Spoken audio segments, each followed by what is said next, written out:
નમસ્કાર વિદ્યાર્થી મિત્રો, આવો જાણીએ બંધારણ વિશે।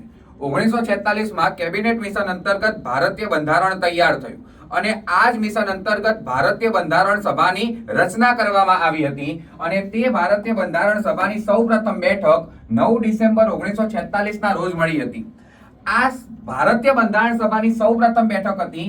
તેમાં અસ્થાયી અધ્યક્ષ તરીકે ડોક્ટર સચ્ચિદાનંદ સિન્હાની નિમણૂક કરવામાં આવી હતી।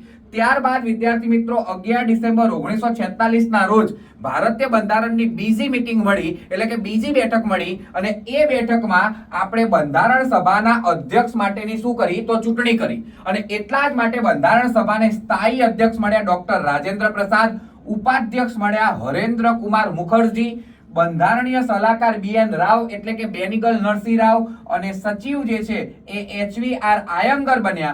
બંધારણ સભાના સ્પીકર હતા જેવી માવડકર એટલે કે કાયદા ઘડવાના સમયે। ઇન શોર્ટ વિદ્યાર્થી મિત્રો, લોકસભાના સૌપ્રથમ સ્પીકર પણ આ જ હતા જેવી માવલકર।